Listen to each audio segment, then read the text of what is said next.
네, 도종환 의원입니다. 서창석 증인께 질의하겠습니다. 김영재 증인에 대한 특혜 의혹에 대해서 세 가지 질의를 하겠습니다. 먼저 외래 진료 의사 위촉과 관련해서 묻겠습니다. 김영재 증인을 서울대병원 외래 진료 의사로 위촉할 때 규정 위반한 사실은 인정하시죠? 아닙니다. 제가 듣기로는 저희 아니요. 서창석 증인께 묻습니다. 예, 그 행정 절차상의 서류가 미비한 점은 인정합니다. 네, 소속 진료과 교수의 의결을 거쳐서 과장이 위촉 대상자로 추천해야 되는데 이게 제대로 절차가 지켜지지 않았죠? 네, 구두로만 승인을 받았습니다. 네.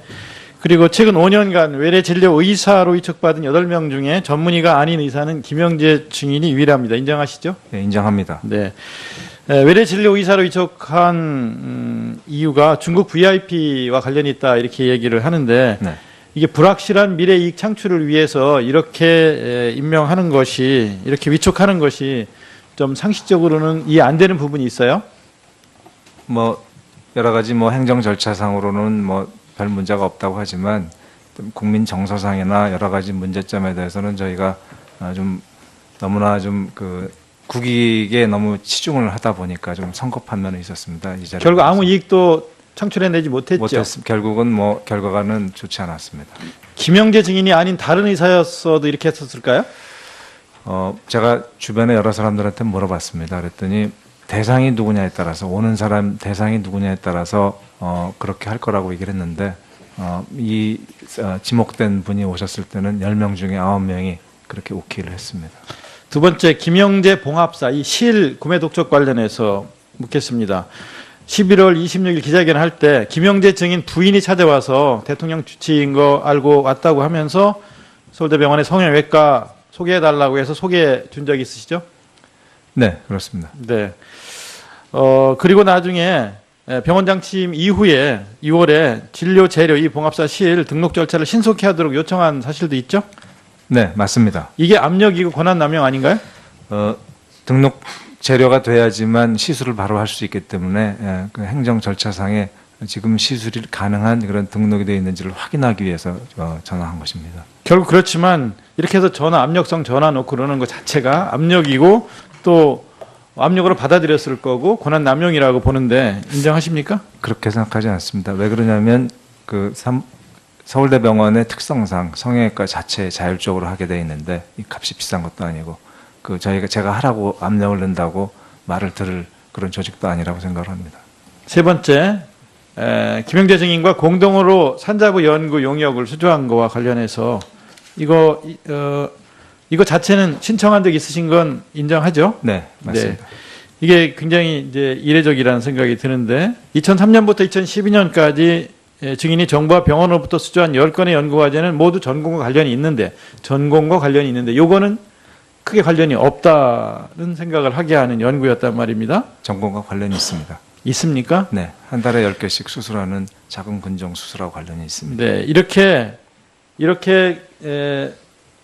김영재 증인과 관련해서 여러 가지 혜택을 주는 것 자체가 김영재 증인과 이런 관련된 일들을 해결해 나가는 과정에서 비선 실세를 이용하고자 하는 의도가 있는 것은 아닌가 이런 의구심을 갖게 하는데 어떻습니까? 뭐 서울대병원 교수로서 부끄럽지 않게 했고요. 그다음에 아까 말씀드렸듯이 연세대학에서 충분히 좋은 연구 결과를 가졌기 때문에 왜 김영재 증인을 이렇게 도우려고 했는지에 대해서 이따 시간이 끝나면 다시 한번 시간 드릴 테니까 말씀해 주시고요. 네, 알겠습니다. 또 한 가지 묻겠습니다. 서창석 증인이 주치의로 재직하는 동안에 대통령이 서울대병원 강남센터를 3번 방문한 적이 있죠. 2번 방문했습니다. 2014년 9월. 예, 2014년 9월은 아닙니다. 15년 2월. 15년 2월, 16년 2월. 16년 2월. 예, 2번입니다. 이때 직접 진료하셨습니까? 저는 직접 진료하지 않고 진료를 하는. 그러면 김상만 증인 등 외부 진료 인력이 참여했었습니까? 두 번째는 김상만 외부 진료 인력 참여했습니다. 이걸 사전에 다 알고 있었죠? 알고 있었습니다. 또 함께 참여하거나 이런 적은 없다는 말씀이신가요? 무슨 말씀인지 못 알아들었습니다. 진료를 김상만 증인이 외부 진료 인력이 참여하는 거는 알고 있었다고 그러셨죠? 네. 그리고 직접 진료는 안 하셨다고 그랬죠. 그렇습니다. 강남센터 건강검진을 할 때는 그 강남센터 자체 인력을 쓰기도 하지만 자문의사들, 전문가들이 같이 갑니다. 예를 들어서 안과, 이비인후과, 치과 이런 식으로 같이 들어가서 진료를 합니다. 예. 아까 말씀드린 그 진료 재료를 뭐 특혜를 주기 위해서 한 건 아니고요. 아까 말씀드렸듯이 연세대학에서 이미 연구를 했고, 그 다음에 그 실 자체가 좀 특이합니다. 그리고 국산화가 된다면 지금 현재 제가 사용하고 있는 우리나라에서 사용하고 있는 실의 80%가 외산인데 상당히 부가가치가 있다고 판단을 했습니다. 그래서 거기에 바늘만 달면 좀 괜찮은 작품이 나오겠다 생각하는 그런 뜻이었습니다. 예. 도종환 의원님 수고했습니다. 임순 증인에게 묻겠습니다. 최순실을 처음 만난 건 언제쯤인가요? 한 10여 년 전에 그 딸을 진료하면서 처음 만나게 됐습니다. 딸 문제로? 네. 그때 딸은 어떤 병 때문에 왔었죠? 그래서 그 개인정보 보호 때문에 그 질환을 정확히 말씀드릴 수가 없음을 양해해 주시기 바랍니다. 그 안정제 계열인 디아제팜을 처방한 사실 있나요? 누구한테 말씀입니까? 장시호나 정유라에게? 정유라에 대해서는 아는 바가 없고요. 처방한 적이 없고, 장시호에 대해서는 제가 그 개인정보 보호 때문에 그 처방을 했는지에 대해서 진료를 한 거에 대해서 말씀을 드릴 수가 없지만 예. 그 보통 통상적으로 산부인과 의사도 그 환자가 이제 증세에 따라서 간혹 그 디아제팜 같은 거는 뭐 사용할 수가 있고, 그리고 대개 이제 이런 환자들은 또 좀 상태가 안 좋다고 생각되는, 보통 환자들인 경우 상태가 안 좋다고 생각되는 경우에는 무슨 다른 과에 의뢰를 해서 그 과에 자문을 받아서 이렇게 사용을 할 수가 알겠습니다. 있습니다. 디아제팜이 프로포폴과 유사한 효과가 있나요? 프로포폴하고는 그건 프로포폴은 제가 알기로는 마취제로 알고 있고 다이아제팜은 안정제다. 일시적으로 네, 안정제로 네. 알고 있습니다. 그 장시호가 당시 외래 진료 절차를 거치지도 않고 바로 직행해서 주사를 맞았다 이런 얘기도 있는데 그 대학병원에서 이런 일이 가능한가요? 그런 거는 절대로 불가능하고요. 예. 그거는 이제 기사가 잘못된 보도로 이렇게 나온 것으로 제가 생각이 듭니다. 그 우선 환자가 입원을 하려면은 외래를 알겠습니다. 거쳐서 네. 대통령을 진료하신 사실 있나요? 제가 직접 대통령을 한 적은 없습니다. 알겠습니다. 김영재 증인에게 묻겠습니다. 네. 김영재 실이 임상 허가를 받았죠? 네, 맞습니다. 허가를 언제 받았습니까? 2014년 9월 23일인가요? 허가를 받기 위한 그 임상 실험에 정기양 교수가 참여를 했나요? 예, 임상 실험을 참가했습니다. 누가 먼저 제의를 했죠? 그것은 저 주치의랑 그 같이 만나서 상의를 했습니다. 예. 그 김영재 씨를 최순실에게 시술을 했습니까? 어떤 거요? 김영재 실 그러니까 저희 실을요? 예, 영스 리프트를 예, 허가 받은 다음에는 예, 사용한 적이 있습니다. 최순실에게 시술을 했습니까? 네네. 그게 언제쯤이죠? 그게 2014년 9월 23일이니까 그 이후에 했습니다. 자세한 건 차트를 봐야 되겠습니다. 최순실이 처음 온 것은 2013년 4월경이라고 했죠? 네네. 그때 누구 소개로 왔다고 그랬습니까? 이병석 원장님 그 소개로 왔습니다. 2013년 10월에는요? 그때는 그 저희 환자 중에 한 명 그분을 통해서 왔습니다. 그러니까 좀 그 이해가 잘 안 되는 것이 네. 2013년 4월에 네. 이미 이병석 증인의 소개로 네. 최순실이 진료를 받으러 왔는데 네. 2013년 10월에 네. 6개월 후에 또 다른 사람 소개로 왔다는 것이 좀 이해가 안 되는데 어떤가요?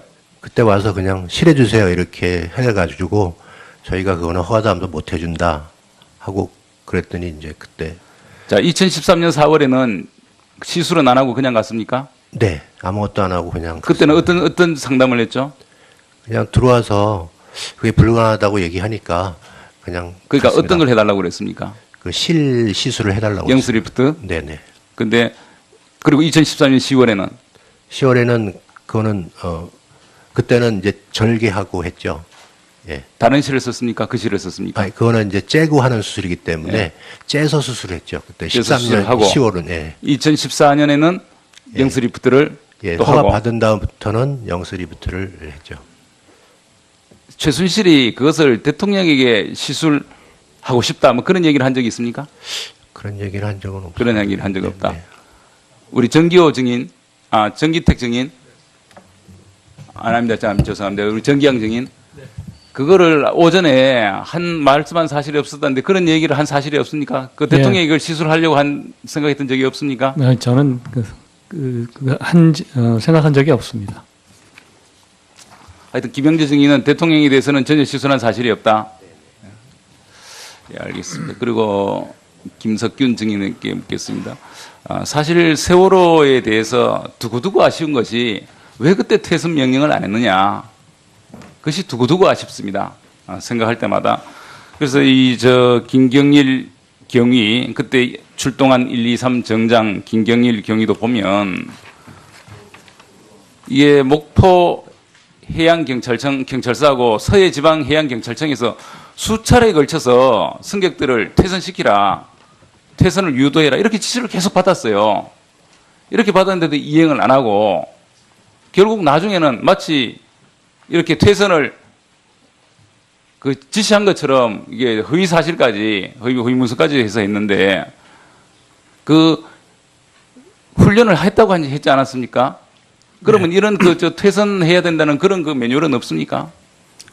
저희가 앞에 말씀드렸듯이 뭐 여러 가지 해상 훈련은 평소에 계속 하지만 어떤 대행 여객선이 이런 경우에서 어떤 퇴선 훈련이라는 등선해서 이렇게 승객을 하는 그런 훈련은 뭐 저희가 실시를 하지 못했었습니다. 아니, 다시 한번 묻겠습니다. 김석균 증인은 그 동안에 뭘 하셨습니까? 어떤 말씀입니까? 배가 침몰되는 그 상황에 저는 그 위기 관리관실에서 이제 그 상황 계속 저희가 필요한 지시를 계속 하고 있었습니다. 이 상황반에서 그냥 보고만 들었습니까? 아닙니다. 뭐 필요한 조치 이제 계속 그러니까 제일 중요한 게 퇴선 조치 아닙니까? 퇴선만 됐으면 그때 헬기도 또 있었고 주위에 많은 그 구조함들도 있었지 않습니까? 어선도 있었고. 일단 뭐 앞에 제가 말씀드린 대로 제일 먼저 선장이 먼저 퇴선을 먼저 조치를 했는 게 그게 제일 아쉽고, 두 번째 저희가 의원님 지적하신 바와 같이 또 이제 뒤에 우리 구조함이 가서 그때 또 퇴선 조치가 아는 게 그 두 가지가 제일 아쉬운 부분이. 퇴선 조치를 그때 제대로 했더라면, 그러니까 그 당시 모인 사람들 중에서 이거 퇴선해야 된다 강력하게 주장한 사람 없었습니까? 저희가 그런 지시도 뭐 내려가고 했었습니다. 아이,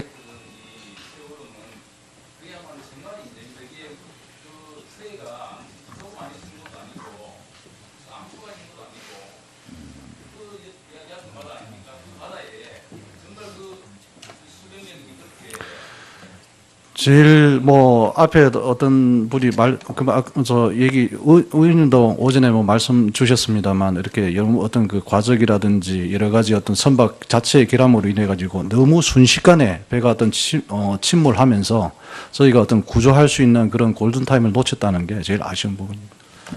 예, 최결 의원님 수고하셨습니다. 다음은 더불어민주당 도종환 의원님 신문해 주십시오. 등록 재료가 돼야지만 시술을 바로 할 수 있기 때문에 그 행정 절차상에 지금 시술이 가능한 그런 등록이 되어 있는지를 확인하기 위해서 전화한 것입니다. 결국 그렇지만 이렇게 해서 압력성 전화 놓고 그러는 것 자체가 압력이고 또 압력으로 받아들였을 거고 권한 남용이라고 보는데 인정하십니까? 그렇게 생각하지 않습니다. 왜 그러냐면 그 서울대병원의 특성상 성형외과 자체에 자율적으로 하게 돼 있는데 이 값이 비싼 것도 아니고 그 제가 하라고 압력을 넣는다고 말을 들을 그런 조직도 아니라고 생각을 합니다.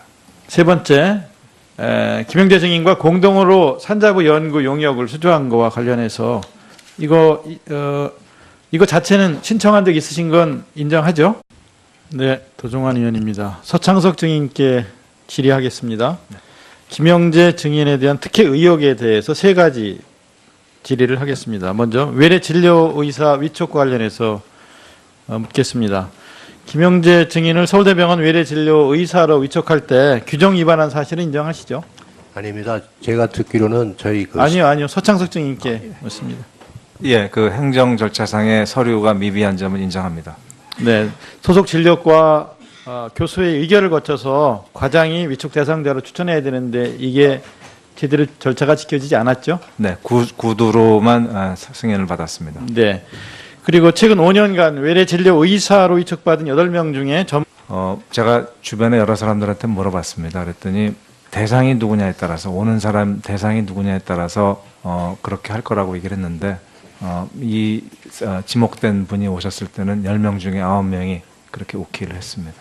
두 번째 김영재 봉합사 이 실 구매 독촉 관련해서 묻겠습니다. 11월 26일 기자회견을 할 때 김영재 증인 부인이 찾아와서 대통령 주치인 거 알고 왔다고 하면서 서울대병원의 성형외과 소개해달라고 해서 소개해 준 적이 있으시죠? 네, 그렇습니다. 네.